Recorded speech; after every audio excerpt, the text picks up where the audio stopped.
Michael Cohen is saying that he would frequently provide comment to press regarding different matters that kept popping up. This is in 2011 when Donald Trump was allegedly flirting with a run for the presidency. And back with Paula and Caitlin, Michael Cohen had also said that Trump had told them that in 2015 he would run. And this is setting the stage for the fact that this is charged as a felony because the argument is that this hush money was paid in order to help Trump win the election. So Cohen says he would go on multiple TV news channels on behalf of Trump, and the prosecutor confirms with Cohen that he leveraged his press contacts for Trump's campaign. This is all going to speak to Cohen's role, unofficial though it was, in the campaign and in helping Trump get elected. And that is key because that's what elevates falsifying business records, a paperwork crime, to a felony. Cohen says, this is key. Cohen says Trump told him, that when this is announced, there's going to be a lot of women coming forward. The prosecutor moves to the 2015 meeting with Pecker and Trump. This is the meeting that has already heard, David Pecker's already testified about. This is this critical meeting.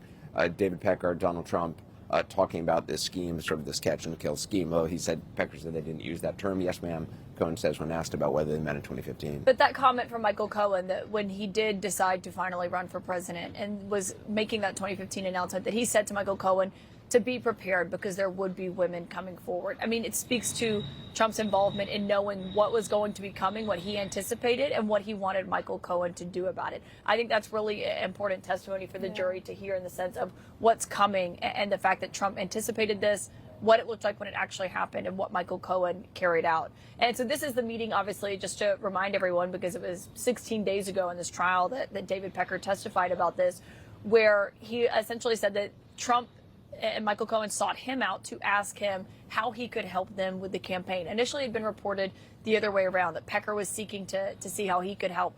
Pecker testified that they sought him out and asked what he could do with his platform of the National Enquirer and largely AMI in order to help their campaign. And that's what Michael Cohen is saying that they discussed, the power of that in the terms of where it was located, how many people saw it, the eyeballs that it got.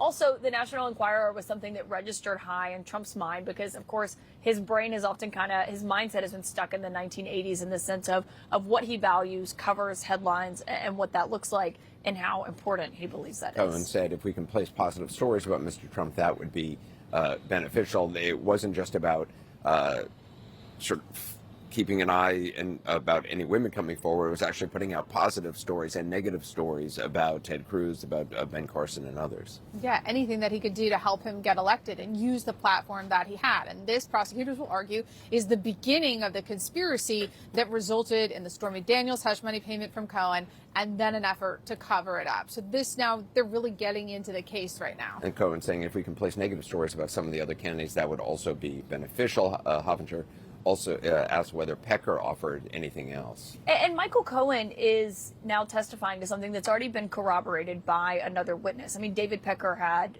the exact same recollection of this meeting and testified to it initially. So the jurors are hearing something that they're already familiar with, that they know the Marco Rubio, the Ben Carson, the negative stories that the National Enquirer put out on their behalf in an effort to benefit Donald Trump. And Michael Cohen said that David Pecker said he would keep an eye out for anything negative about him. We already know that. So it really also is speaking to Michael Cohen in the sense of what the jury is hearing. They're having him corroborate what they've already heard. And that he would be able to help us know in advance of anything that was coming down the pike. Essentially, Hoffinger confirms with Cohen that Pecker, via AMI, executed that plan. Caitlin makes an important point. If prosecutors really have buttoned up already most of what you're going to hear from Cohen, either through documents or other witnesses, up until about 2017. And that's when the direct examination is really going to be make or break for this case. Now, Cohen confirms he previewed some National Enquirer stories about Trump's political opponents. So there, David Pecker, Michael Cohen, trying to use this platform to damage his opponents. Among them, he says, were stories about Hillary Clinton wearing very thick glasses, some allegations that she had some brain injuries. Now, David Pecker also testified that they would have run negative stories about the Clintons anyway because they sold well. But Cohen confirms that AMI would sometimes send over covers to him before they were published. But getting through all of this, again, much of this has been supported, corroborated by other witnesses. What is not, though, is that direct link between Trump and falsifying business records. Cohen said he would immediately show it to Mr. Trump, so he knew that David was loyal, was on board. He was actually doing it, Cohen says, of Pecker and Trump. David Pecker has testified before about the importance of the covers for him, and Jeffrey Toobin had written an article about David Pecker a National Enquirer for the New Yorker back then, and that was very much all Pecker really cared about. He didn't care what was inside the magazine. He was cared just about the cover, the impact it had on right at the checkout counter. Cohen said that when he showed Trump the coverage, Trump was pleased and would call it fantastic. It also speaks to how Michael Cohen occupied a singular presence in Trump's orbit in the sense of what Trump would go to him for and what he expected Michael Cohen to handle, which were negative stories, particularly about women, as Michael Cohen just noted there. And I think that could potentially, obviously we have no idea how the jury will interpret any of this. Maybe they'll believe nothing Michael Cohen says. Maybe they'll believe everything he says. But it is important that they are kind of establishing that this was Michael Cohen's role, that this is what he did for Donald Trump. And so his testimony can speak to this. This is interesting, though. Michael Cohen has not yet looked at the jury. He's answering questions directly to the prosecutor. I'm not a prosecutor, but I think you would, as a prosecutor, want Michael Cohen to look at the jury, to kind of establish this relationship with them. As Keith Davidson, Stormy Daniels' attorney who negotiated this deal with Michael Cohen, when he was testifying, his entire body was turned towards the jury, away from the prosecutors almost, as he was looking at them and directly answering their questions. It's notable that Michael Cohen is not doing that because he's probably the most important witness who needs to develop that trust and that relationship with the jury. This is weird because the jury is also the closest really to him in that courtroom. They're right to his left, as close as Caitlin is to me. The fact that he's not looking at them, it's weird. It could be that he's uncomfortable. It could be that he wasn't coached or that he was concerned, so he's coached to look at the prosecutor. Now, prosecutors are showing an email from Cohen to AMI's Barry Levine, Dylan Howard from 2016, January 2016. But the fact that he's not looking at them at all, that is really unusual. It'll be interesting to see after the break if that changes, if prosecutors coach him to start looking at the jury, because he has to earn their trust in order for prosecutors to succeed. Levine saying, as our readers can't get enough of Mr. Trump, we are repackaging and repurposing past materials from our files. This isn't normal, by the way. I mean, I know that we've talked about this in the whole checkbook journalism phenomenon, as some of these witnesses have called it. But to have the National Enquirer send over covers to the Trump campaign, to have to Donald Trump's personal attorney, I shouldn't say, not someone who officially worked for the campaign, to have them review it, and for Trump himself to personally review it. It's remarkable. Doesn't happen. I mean, I'm sure every political candidate out there who's ever had a negative story written about them is looking at this, befuddled, because this is not normal in any shape or measure. Adding additional material, of course, Levine says, of a positive nature, continuing in the email, saying that even if they recycle old stories and add additional material, as long as it was a positive nature. I mean, the relationship clearly was mutually beneficial. It helped newsstand sales for National Enquirer, and it certainly helped Trump and the campaign.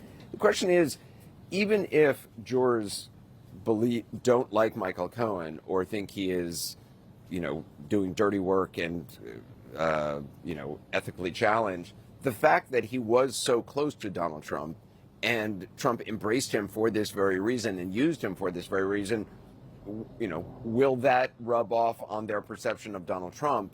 Michael Cohen worked for Donald Trump. It wasn't an accident.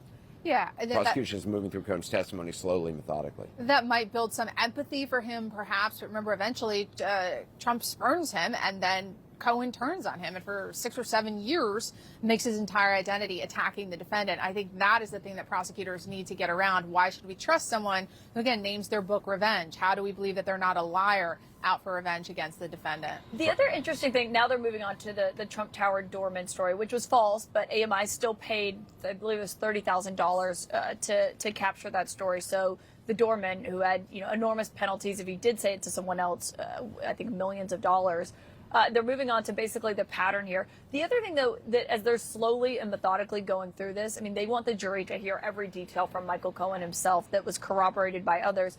When I was watching Michael Cohen's testimony over the weekend, one thing that he testified to about the home equity line of credit that he ultimately used and hid from his wife to pay Stormy Daniels the $130,000 is he talks about the conversations he had with Alan Weisselberg, where Weisselberg was suggesting, and Donald Trump, could he get a free golf membership? Is there some way that he or use a club or a venue to rent it out, to find any other way to basically where Michael Cohen could get paid $130,000 and use that? And it just speaks to the levels of hoops that they jumped through to try to pay her off without it being traceable. I think Yeah. that'll be something key that Michael Cohen has testified, is that they purposefully were trying to avoid having a money trail that could have been really useful in this testimony. Michael Cohen is saying that he went to Trump immediately to advise Trump that there was a story because it was a negative story for him. This is the doorman story. of a picture of the doorman, just for those who are curious to put a face to who they are talking about.